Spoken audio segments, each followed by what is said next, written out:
Leaders, good morning. No, let me try it again. I think I should say, Super Eagles, good afternoon. Bafana, it's okay. Life goes on. So, leaders, good afternoon. Thank you so much for having us once again. We're really excited about the conversation that we're going to have. It's a conversation on ethical leadership.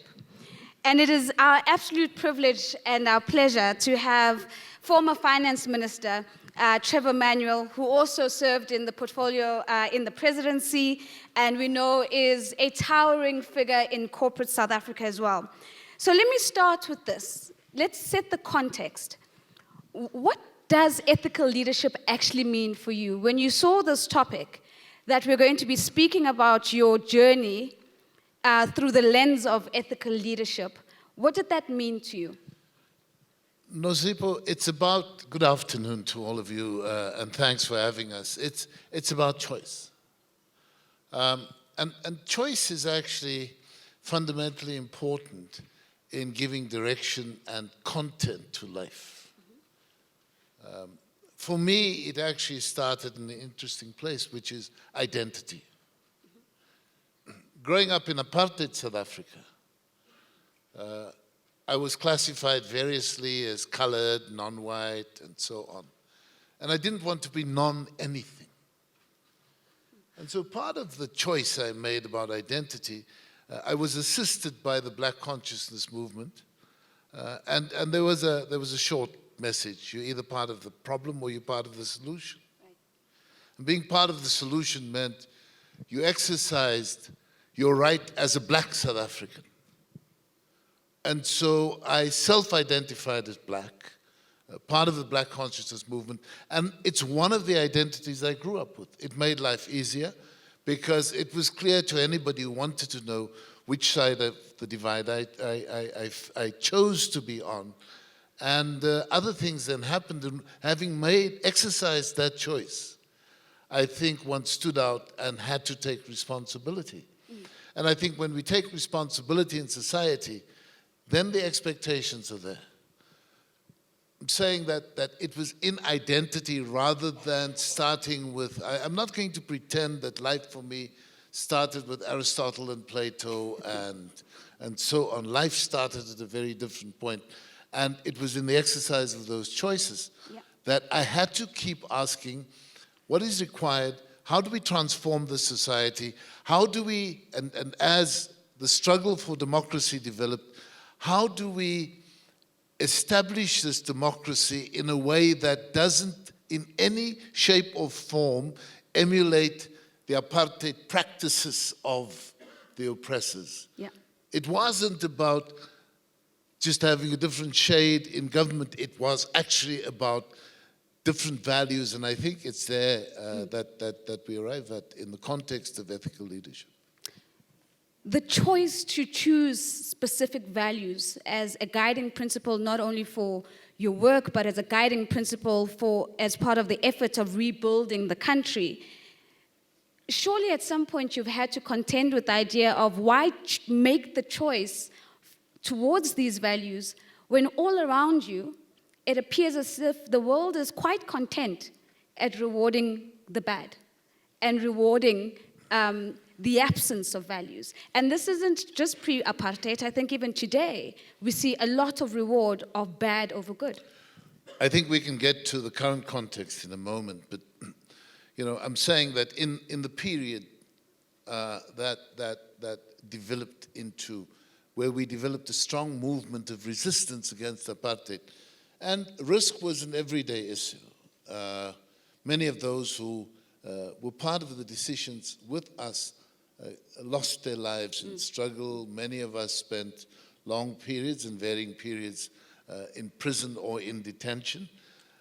It was risk, and I think that risk shaped you in a particular way towards others who were part of the decision-making with you, but also towards society more generally.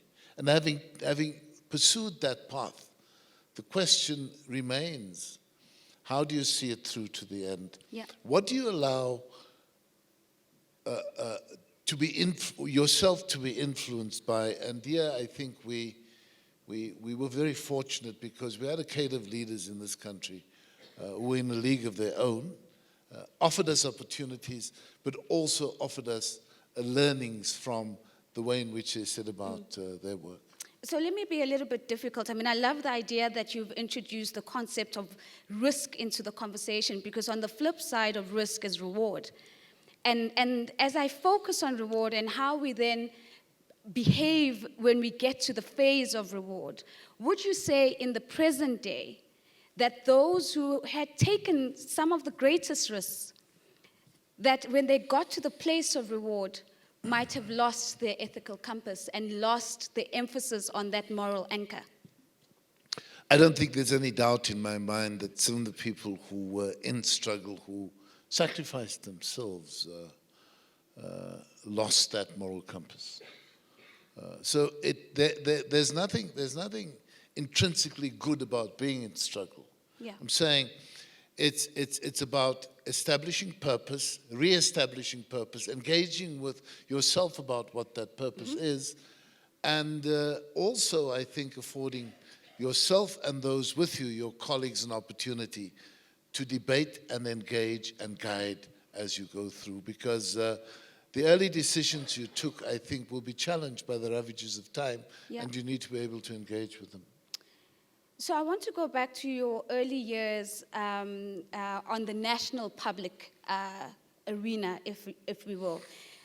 South Africa's first black finance minister in 1996, I think at the age of about 37. No, I was a little bit older. You were a little bit older by then. And I'll come back to the age issue, because I think it's quite an important conversation, but say slightly older than 37, but nonetheless South Africa's first black finance minister. And at a time when the country was also at a very tricky place, at risk of spiraling into a debt trap. Walk us through your journey, and in particular, I'd love for you to focus on some of the difficult ethical decisions that you have had to make, difficult ethical moments where you've had to lean on the choice to follow a certain set of values that you started off with. So at 38, I was appointed Minister of Trade and Industry by Nelson Mandela. After just under 2 years, I was moved on into the finance portfolio. I'm saying that a privilege, a distinct privilege I had in life was working with and learning from a leader like Nelson Mandela. Yeah. And he pushed the envelope, and he had a particular way of engaging with issues. And soon after I was appointed finance minister, he asked me about the major challenges confronting the country, and he made no pretense at being an economist. And my response to him was that, this was 96, that by the 98 budget, the largest item on our budget would be debt service costs. Madiba had this wonderful turn of phrase, and he said, "Gee whiz." So wonderfully old, gee whiz. So just explain this to me, that money's already spent. And we are now paying interest on what was already spent. Yes, Mr. President, but we can't spend more on the past than the future. It's a perfectly rational kind of discussion to have without kind of set of econometric equations to guide. It's just wrong to spend more on the past than the future. It's wrong to not have an adequate resource, and his big focus was education. How do you get more money into education if you're spending on debt service costs? What do we have to do? And that then gave rise to a set of choices. Amongst the choices, and they were difficult, was to reduce the size of the deficit. Now, this was not a popular issue, because somehow there's a view that being progressive means that you must have a huge deficit. It's like saying in the household, don't live within your means, find a a payday lender or somebody who would lend you money at ridiculous interest rates because that'll make you progressive and left. And if you can't do it in the home, you obviously can't do it in the country. So that was a set of decisions we took in June of '96. Reduce the deficit, try and cut some of the current expenditure, and create room for more capital expenditure and for rebasing some of the way in which the state spent money.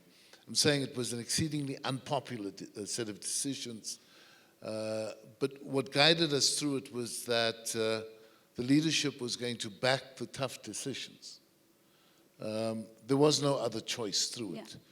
And whilst I suppose there would have been options to look at debt, especially from the World Bank and IMF, we didn't want to go there. And apart from a minor program from the World Bank taken some years later, we opted not to borrow from the World Bank and IMF. It was a question to us about how we would live within our means, and so that created a series of other responsibilities, including growing an exceedingly competent revenue service. So we could extract revenue within the framework of the law and live off our means, and we continue to spend. I looked at some numbers just recently, and through the period of having tightened the deficit, we actually had a phenomenally strong program of social spending on growing education, child support grants were introduced, healthcare spending was very strong, a housing program, provision of water and sanitation, and so you can run through the list, and we could do that within the environment of having constrained the size of the deficit. So as I listen to you sharing this particular insight, I'm noting that the reference and the leaning towards we. And I want to challenge you a little bit to take us to a moment of I. And that's particularly because ethical leadership and the choice to lean on certain values can be lonely. And we don't always have the comfort of the we, and we don't always have the comfort of the collective. And so my next question is, can you share a moment with us, a lonely moment, where Trevor, not the executive, not the African National Congress, where Trevor had to make an ethical leadership decision that was lonely, but the right decision?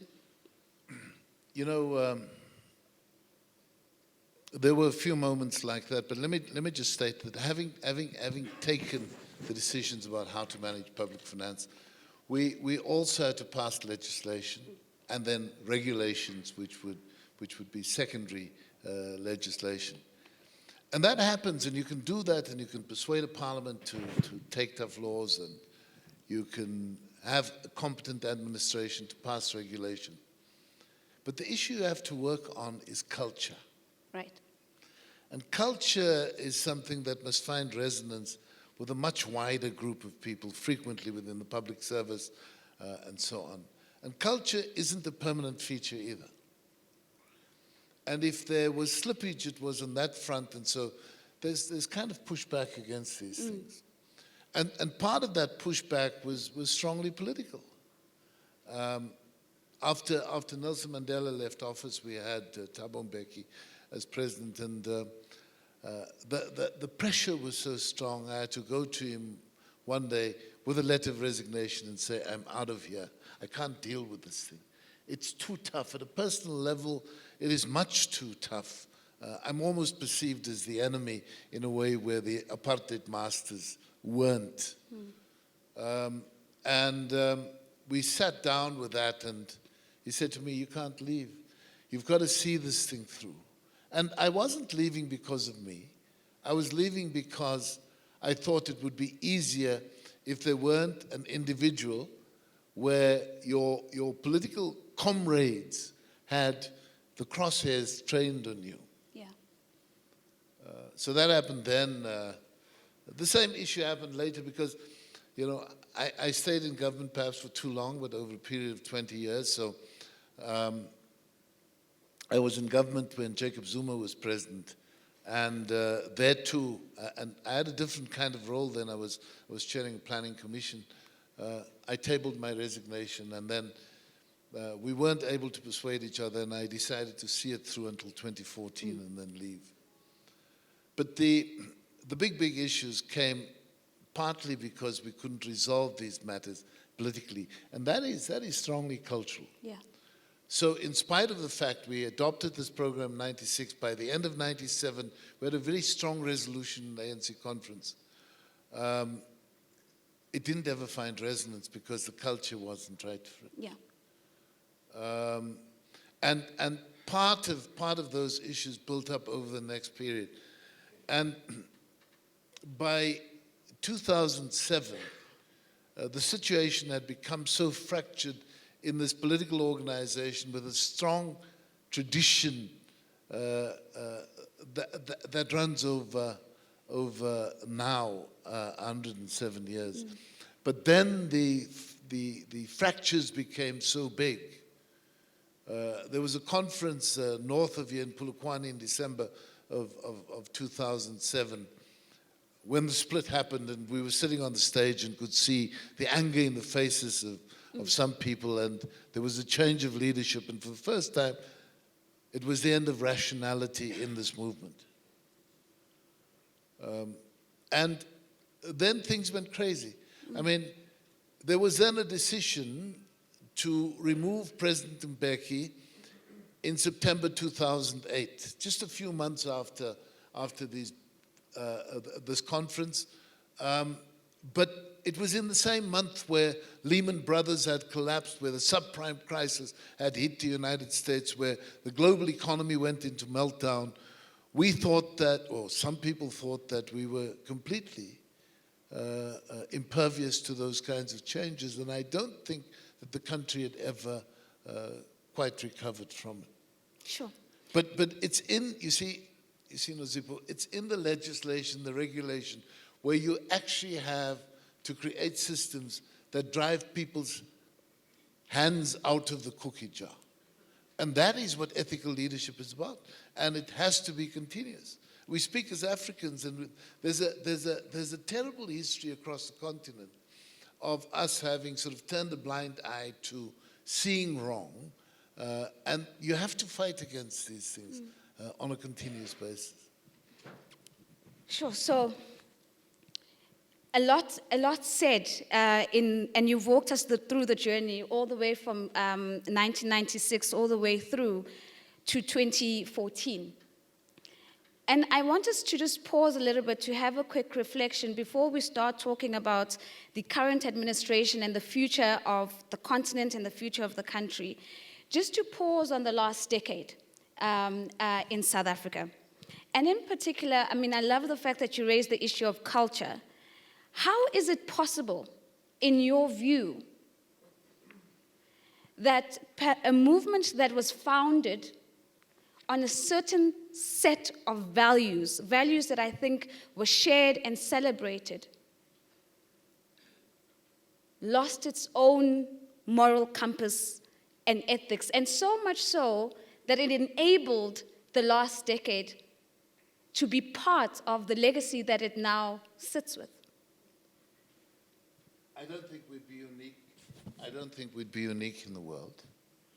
We're different because the African National Congress is the oldest political movement on the continent. But it wouldn't be unique. I mean, if you ask the people who were applauding the Super Eagles earlier about Sani Abacha, they'll tell you a similar story. You can run through it country by country, and frequently political power is about access to resources by whatever means. And what's important, I think, for young leaders is to engage with this and to ask how you prevent that kind of behavior. What rules do we have in place? What kind of constitutions? How do we build solid mass support for that which is good? And how do we deal with those who step out of line? But what happened in South Africa, if you looked at the period up to about 2007 or so, there was a focus on economic growth, there was a focus on inclusivity, there was a focus on some of the bigger risks, like climate change. There was a focus on the reality that we're a dry country and we need to use resources like water sparingly. We could sit as a government and talk about biodiversity and a range of issues that were of concern not just to the immediate, but to the future. In that kind of environment, consequences matter. Yeah. And when that went, you had this rupture and you had new forces take over. In 2009, Jacob Zuma became president, and suddenly the policies didn't matter in quite the same way. The focus on inclusive growth was gone. And despite commitments made in Copenhagen in 2009 by President Zuma on the reduction of emissions, nothing happened. And so what appeared to be a country with a lot of promise suddenly just dropped down the league table. And it was that moment, and I think the lesson for all of us in Africa is it's that kind of risk that we have to prevent. When we see what is good, we have to preserve out of what is good and use it as a platform to construct even better, and not just the slogans, but the detail of what happens in the lives of people. We need strong metrics to ensure that we measure what actually happens in the lives of poor African people. We need to convince ourselves of issues. You know, one of the concerns I have, and it arises from about April through to July of every year, are the number of capable young Africans who drown in the Mediterranean. We need to be a lot more concerned about these kinds of issues because they speak to our failures. And it's these issues that I think must engage us quite differently. But it's that kind of collapse, and now President Ramaphosa was appointed by Parliament in February last year. Everybody spoke about the new dawn. Yep. It's still fundamentally important that we focus on this. The country had an election at the beginning of May, so there's a new government in place led by President Ramaphosa. But the challenges are so huge, partly because the institutions that were built as strong emblems of our democracy were actually taken apart, brick by brick. The resources aren't there. The state-owned enterprises are in a very, very difficult position. Most of them are too highly indebted. So there are challenges that weren't there when, as a new democratic government, we took over from the apartheid regime in 1994. So it's a very difficult issue. I know that the commitment is there, but I think it's going to take a long time to get all of the pieces in play. I've got two questions that I just want to flesh out a little bit, because I do want to open up the conversation and bring in the voices of the leaders that are here, and to bring and to get their insights and their questions in. But I mean, you speak in cautionary terms about this idea of, you know, if we don't preserve and look after what is good, we might have a replay, for example, of what we had in South Africa in the last decade. And you bring also this to the fore, the new administration, and almost the promise within this term, the new dawn. What needs to be true if we are going to see the restoration of institutions, if we are going to see a real tackling of corruption, if South Africa is going to return to its moral compass? What needs to happen in this country? And do you think that this administration has got it to deliver it? Nozipho, let me step out of the country and take account of the African continent. There was a group of leaders at the turn of the century. They were in office from about, call it, give or take, 98 through. Most of our systems are presidential, so there are term limits, and so all of them have rotated out. The one who tried to remain for longest was President Bouteflika in Algeria, but the others were all rotated out. And this group of leaders got together and developed a perspective for the continent. And key to the way in which they developed this idea was a focus on good governance. So we couldn't ask the rest of the world to solve African problems. We need to be engaged in African problems ourselves. So the first issue that they agreed was that the OAU, the Organization of African Unity, that was established in '63, was too tired. We needed a new constitutive act. We needed a new institution. That's how the African Union was born. The second thing they said is that we need a partnership with the rest of the world, and that partnership was focused primarily on infrastructure, and that partnership is NEPAD, New Partnership for Africa's Development. It would need financial resources from elsewhere, and so what we need to do is to demonstrate that we are as good as our word. So these leaders, through the Young African Union, put in place the African peer review mechanism. And this mechanism was phenomenal because there were seasoned, experienced African leaders, not all of them from politics, who went country to country, set the framework, asked for reports, evaluated the reports, and then worked on a Pan-African report. And so when the APRM came to South Africa for the very first time, they met with us in the cabinet room, and it was led by Professor Adedeji from Nigeria. And he said, we want to measure South Africa against your own benchmarks. You're not an underdeveloped country like Burkina Faso or Djibouti. We are going to set very different benchmarks for you, and we're going to agree those benchmarks, and we are going to ensure that we have stretch targets against which you can perform. And you know, even though within the OECD they had peer reviews, it was nothing of this order of intensity, and that set us off on a very good wicket. Unfortunately, it was resisted by some at the AU.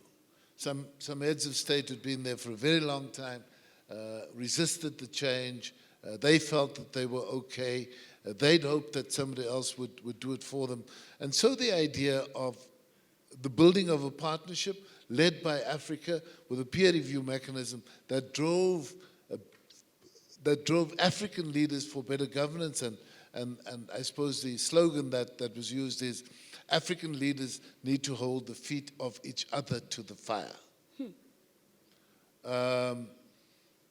You know, it seemed to have momentum and then died.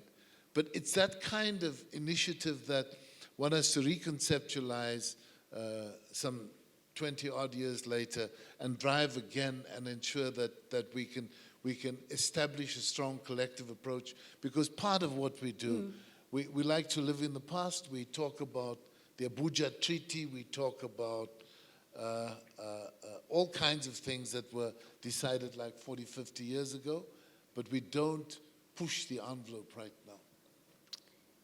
So again, I think inherent in that response, a huge challenge for the leaders sitting here in the room today about whether the plans that are going to come off the collaborations and the conversations that you build in your spaces are actually going to be executed on the ground, or will they be the flavor of the moment?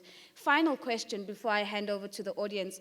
So I was wrong in how old you were when you started off as finance minister. So let's rewind. Minister of Trade and Industry, 36. 38. Okay. The question is about the space created for young leaders to come into positions of leadership. It appears as if the likes of former President Nelson Mandela and others believed in the value of young leadership and thus created the space for the possibility of a finance minister at the age of 38. The question to you is this: has your generation failed the leadership, the youth leadership of today? We continuously have conversations of trying to get young people to have access to leadership, to be part of leadership, and it appears that the gift that you might have been given hasn't been passed on as generous and as generously as it was given to you. Yeah, I suppose that we're part of a unique situation. We didn't have experience of the things we needed to do, but if we didn't do it, nobody else was available to do it. I was at a public event this past Saturday. It was being chaired by a judge, and he and I have been friends for a long time, and he was talking about the student uprising in 1976, and he was a lawyer, and I was a community activist, and what we were doing then, and I paused and thought, you know, I was a kid of 20. And I think that having started so early, other things fell into place. But you're absolutely correct. Madiba was 71 when he became president. And though I may have felt especially privileged to be invited to become a minister at 36, I wasn't the youngest. The current Minister of Finance, Tito Mboweni, who turned 60 this year, was 35. Sorry, I was 38, he was 35. And Professor Mufamadi from the University of Johannesburg, who was Minister of Police in the first administration, was appointed at the ripe old age of 34. Now, I think it suggests that sometimes people stay too long, and sort of hanging on with white knuckles, I think, is the beginning of wrongdoing. Yeah. Partly because people, especially ministers and heads of state, might consider themselves indispensable. And though it would be nice, but perhaps too ambitious to have, say, the average age of a cabinet to be below 40, it's not a bad idea to encourage and to push heads of state to include younger people, because you need to rotate people through systems. Yeah. And you see, part of the ethics that society needs is, and I was kind of politically reared on a system where you kind of thought that the public sector was good and the private sector was bad. Yeah. But with the private sector being so much larger than the public sector, no society can tolerate a bad private sector. We have to fight for good wherever we find ourselves. The same ethical values need to apply everywhere. And so the need to rotate people through, or society can rotate people through, it's not a sort of planned rotation. Yeah. You see, if we don't afford people an opportunity to acquire skills and then move on. You and I were chatting about this earlier, Nozipho. You have this notion, which is a South African notion, of deployment. Yeah. So I'm saying we were part of a generation that didn't have skills. If somebody had to say, what gives you the competence to be a Minister of Trade and Industry and later Minister of Finance, I'd have to wing it. There was no Ivy League, there was nothing. There was a determination to do good and to be checked by a system that created guardrails around me and would hold me to account. Sure. And I fell out of favor once with President Mandela, and he called me to his office and he said to me, as a father should speak to a son, he said to me, you have the potential to be a good minister, but if you continue along the path that you now are on, you must make a choice about where you want to be. Now, for me, that was a big wake-up call. It was a necessary wake-up call. But it also put me in my place about the fact that I had a choice about where I wanted to be, and I wanted to be at the service of people. And that meant certain implications in conduct and so on. And that's the way we learn as well. But I think that in the main, members of parliament and members of cabinets across the African continent are now much too old. So I'm going to have to share you a little bit, right? Because I've promised to bring in the voices of others. We didn't get to speak about the surfacing of the scandals that we've been seeing in the private sector and what it says about the ethics in the private sector. But I don't doubt that we're going to get questions around that. So let me get a couple around. So I see a couple of hands. So this is what I would like to propose. Firstly, there are a lot of hands, and I'd love to get as much of your voices in. So kindly, please, I'm going to request this very kindly. Please keep your questions short, sharp, and concise. Now, I also have these superpowers. They're called moderator superpowers. What that means is that when your questions start sounding like a parliamentary speech, I will cut you off, okay? So let's keep it short, sharp, and concise. And then won't you please introduce yourself by name, let us know which country you're coming from, and then we will take the question. I'm going to take 3 questions initially, and I'm going to come back to Mr. Manuel, and we'll see if we can get subsequent rounds. So I'm going to take the lady here, I'll take you here, sir, and can I get the gentleman in the stripes with the glasses? Yes, please, sir. All right. Say that there are returning leaders who are mic runners. Oh, yes. So I've been asked to give some props to the returning leaders that are on duty and at service today, running around with the microphone. So please just wait for the microphone. It will make its way to you. Please go ahead. Okay. My name is Marianne. I'm from Somalia. So I think one thing that I've had discussions with other members of the cohort, you've mentioned World Bank, OECD, all of these non-state actors, IFIs. How do we compete? Because obviously with a lot of our countries, we have huge donor funding.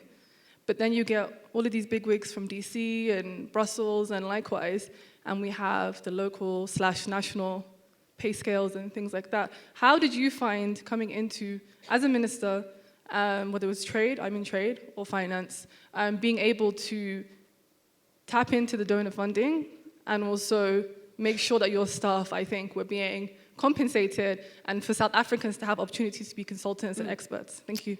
Thank you very much, Marianne. Let's take the question Hello. here. Please go ahead, sir. Assalamu alaikum. My name is Mahaman Jite from Mali. So I would like to talk about youth political transition. So we are in the era of corruption, bribery in the African leadership. So my question for you, what are your recommendations for the new young African leaders to overcome bad governance and practice ethical leadership? And can we talk about ethical leadership in the era of corruption and bribery? So, all right. Thank you very much, sir. So looking at corruption and bribery in particular and your recommendations around that. Please go ahead. Okay, my name is Goto Cooper from Liberia, West Africa. I was so impressed with your presentation on ethical leadership. Now, I went through your profile and I saw some wonderful ones that you tried to take the step as ethical leader. But I want to ask you, taking a step to resign as finance minister during the Thabo Mbeki regime, what you would have done if you were the president at the moment receiving such letter from your minister? And my second question, please, my second question is like, what is your honest advice to young people who are led by unethical leaders? Thank you very much. Thanks, Kutu. Okay, so I think let's take that first batch and then we'll come back. So Marion's question was around competitiveness, especially given the context of other global powers and other global groupings like the OECD. You know, Marion, thanks. One of the issues that made a lot of difference to us in South Africa was the willingness by a brand new president in democracy, Nelson Mandela, to pay taxes. Now, because he paid taxes, there was no minister who could get away with not paying taxes. And because ministers pay taxes, the friends of ministers who frequently are in business had to pay taxes. And so the issue of tax morality became a statement of sovereignty and pride. And I'm aware that you know, the ability of many countries to get by without donor funding is still going to be constrained. But it's quite important that we develop an approach within countries that says we must pull ourselves up by our bootstraps. And this means that we need to engage in a whole range of issues. A, we must have competent tax authority. B, we must develop approaches that also tax multinational companies that are invested in our countries fairly and not exorbitantly, because we need them there as well. And as we deal with those issues, we will become less and less dependent on donor funding. Because I think it stands to reason that well, and let me just, Marion, also say that in my view, I've never seen the World Bank and IMF as donors. They lend money. And they lend money and you repay that money with interest. Yeah. They lend money because sometimes you can't go into capital markets and borrow there. But if you think that this money comes without strings, then you've got to think again. And so it's a discussion that we, as Africans, especially young Africans, need to have about what the sources of taxation will be and how we can afford to transform our countries. Now, Somalia is a very particular kind of case because it has been so ravaged by war. It might mean that the governance side gets dealt with by Somalians and you push very hard to get donor funding for the infrastructure. But among Somalians and Somalians everywhere, there are so many, in South Africa for instance, from Somalians everywhere there needs to be taxation. And that issue is so important. You know, when I look at Ethiopia and I look at the dam under construction, the bulk of it is actually being funded by Ethiopians in the Ethiopian diaspora. Because there's frequently more money there than in the country, but they remain bound to the country and therefore pay their way. India was able to do a similar kind of thing, and that might be an idea because there are so many competent, smart Somalians living elsewhere on the continent and elsewhere in the world who can actually contribute if there's a government that they trust. So those things need to be worked together, I would suggest. Mohammed, you know,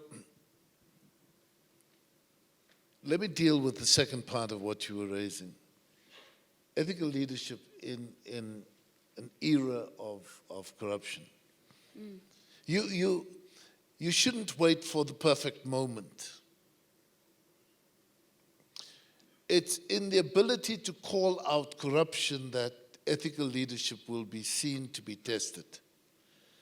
And we were exchanging some views, and it's a wonderful opportunity that young leaders have to be convened like this in the Obama Foundation. But the real test is going to be what happens when you leave here, Yeah. how accountable you are to each other, how much you are prepared to test the water yourselves. And if you say that perhaps in Mali there isn't quite the quality of ethical leadership, you need to be seen to be driving a difference. And that's how you will build your own trust. You know, you can look at various parts of the world where countries were focused on own pride and so on. And then you see people become leaders. The electorate isn't always correct, you know. Sometimes the electorate gives people strange individuals as heads of state. I signed an agreement, so I can't talk about I can't mention who I'm talking about, but you figure that out. But the electorate gives you that. But you see, one of the things we worked on in government as well was a national development plan, and core to that is the principle of active citizenry. It's not people who vote once every 4 or 5 years and then sit back. It's about generating active citizens who ask the questions, who drive the agenda, who hold those who they've elected accountable. And if you have that, then I think people understand that they're not going to sit in a parliament in order to get rich or to get tenders. They are there to serve. And society must help political office bearers. Society has to force the choices on them. And that choice has to be, you stay out and then you can go into business and become wealthy, or you take the position as a member of parliament, as a councillor or as a minister, but then you have to serve people. You can't do both. Yeah. And that's what active citizens must call out, because if you don't do that, there's nothing for people to be accountable to, because the electorate is too weak. Our countries are most people live too remotely from capitals. You don't get that unless you can drive a hard, active bargain. I remember a movie, it may have been shot in Mali a long time ago, Mohammed. It was called Khala. And it was about how communities rise up against the Wabenzi who come in only at election time and forget about the people that they meant to serve. That has to ring in our heads all the time. Gito. Guto, sorry, Guto. I didn't hear your first question. I think I got the second. Yeah? Can I paraphrase it and just Okay, let me know please, if I've Nozipho. got it wrong? So Gutu was questioning your decision to resign in 2008, and he's saying, if you were to put yourself in the shoes of the president then, would you have done the same thing, right? So, If you were the president, yeah. what you have done, receiving letter from your minister. Yes. So if you were the president at the time, what would you have done receiving the letter from your finance minister that they're resigning alongside everyone else? Look, I may have done the same, but you see, if we don't serve because we are comfortable serving, if the reason why we sit in a government is because we like the trappings of power, and everywhere there are trappings of power. There are large cars, there are frequently houses, there are bodyguards, there are salaries way above the median in the country. If that is the reason why we are doing it, then we must forget about it. If we lose our own purpose, then we must forget about it. And I don't think that any head of state should be able to persuade somebody who has lost the rationale for being in authority in a position of authority. And so that's the one issue. The second question was about advice to young people. Young people who find themselves in positions where they are led by unethical leaders, what should they do? Overthrow them.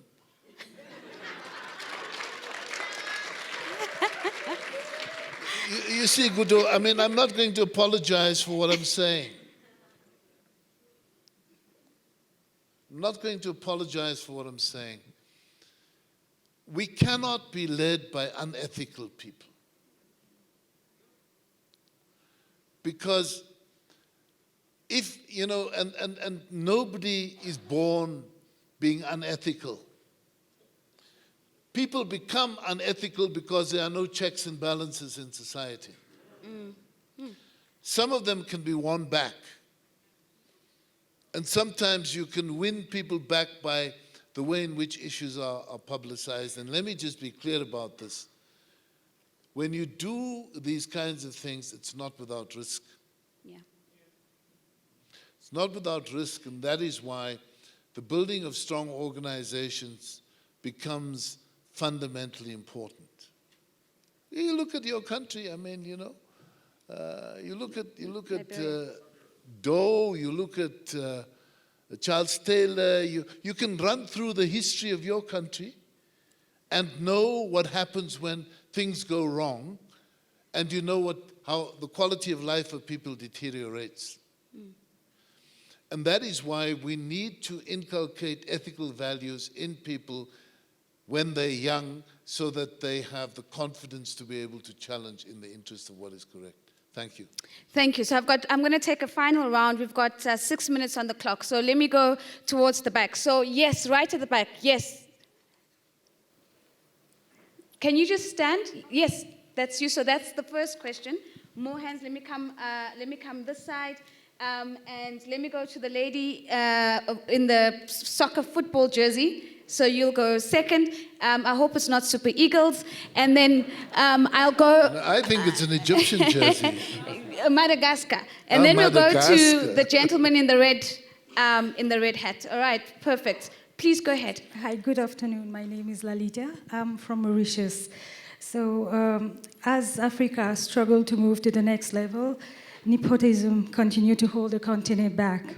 So the African youth being more educated and outspoken now, they can be either a timing bomb or an opportunity. And you just say, overthrow them. How do we do that? Do we need another version of the Arab Spring? Or you have a better advice? Thank you. Thank you very much, Leader. How do we practically overthrow? Great question. All right. So let's come to the lady in the front. Thank you. Thank you. My name is Lalaina. I'm from Madagascar. And please support us this evening. So my question is about the active citizenry that you've talked about. So what is your suggestion to build that values of and ethics of active citizenry? Because from the perspective of my country, when you talked about political leadership and public servant, that's not the job that young people don't want to do at that time. So what is your suggestion of narrative to talk to young people to get that position of leadership and to be in political and be in public servant? Thank you. Okay. Thank you very much, Rowena. So your suggestions on how do you build the values that build an active citizenry, and your input as well on young leaders in the political arena. Thank you very much. All right, so let's go to the final question. Yes, sir, please go ahead. Yeah, good day all. My name is Chambers from Nigeria. I just have two questions. One, what factor do you think that is most responsible for Africa's economic backwardness in comparative terms with East Asia? Why do you think that East Asia was able to develop economically very much faster than Africa? Then two, human development gap, socioeconomic inequality in South Africa. And under your portfolio for around 2 decades, what were the major challenges you had with respect to making the right reforms and policies to address that human development gap? Because it's still there and is actually widening. Thank you. Thank you very much. So given the human development gap, what are your inputs around the kind of policies that would close that gap and see human development progress much faster? Thank you very much. A really strong set of questions. Will we go with overthrowing our governments first? I thought we'd do that last. Look, there are. I think the point to make is this kind of leaders joined with last year's cohort and all of those to follow are a very, very strong group of people in own name and right, each one of you as individuals. The key challenge is how we build organizations. And this is where I want to leave an open question. Perhaps it's something that you folk can discuss after dinner this evening. I don't know if you've got a comedian again, but after dinner this evening. Because, interestingly, in my youth, we could form organizations. Neighbors knew each other. We knocked on doors. We spoke. We convened. It was fundamentally important to do that. We were persuaded by what we saw, which is why the 1976 student uprising in this country was as big as it was. And campaigns later were able to reach people. I mean, if you look at the 1980s, there wasn't a single part of this country that was untouched by the experience of people wanting to be part of shaping democracy. We've given up some of that. Yeah. Partly because I think that some of us who were in leadership positions stopped communicating with people in the way that we did in an earlier period. Now, I'm saying that that's the first issue. The current milieu is one where we all live more individually. We stay at home and watch movies on Netflix. We tweet. We're on Instagram. We're on Facebook. We don't have to be in direct contact with people. And so I'm not asking your generation to go back to the way in which we did things, but I think it's very important that organizations that are appropriate to time and circumstance be developed. Sure. So it's going to be different. In Mauritius, I mean, from time to time you have big changes between one party and the other. It might be there, it might be that within one party they can be activated to be more progressive in what they're doing. I look at the history of our country. In 1949, there was the ANC Youth League, which was led by people like Nelson Mandela and Walter Sisulu and Duma Nokwe and so on. And the ANC was an old and tired gentleman's organization. And they said, we want to be part of this movement, but we don't want to do so on their terms. And they changed the character of the organization, made it far more of a campaigning organization, and energized it differently. And so that was in many ways the turning point of change in this country. I think in each of your countries there's going to be a situation like that. Mauritius has a very strongly bipartisan political system. In one of the parties, you're probably going to get in there, a number of you drive, and it may be in a local area, it may be the Port Louis branch of one party or something, where you can begin the process of change that soon will be found across all of Mauritius. And there are issues that impact on people. There are issues that impact on young people very directly. There are issues that impact on society as a consequence of young people. Who's the voice in Mauritius that takes up the big challenge of drug abuse on the island? It's young people who will call this thing out, organize around it, and build solidarity and then work that thing to the next phase. And that's how change will happen. So no, I'm not suggesting that you arm yourself and do strange things. But within the institutions, I know that change is possible because we've seen it in many countries.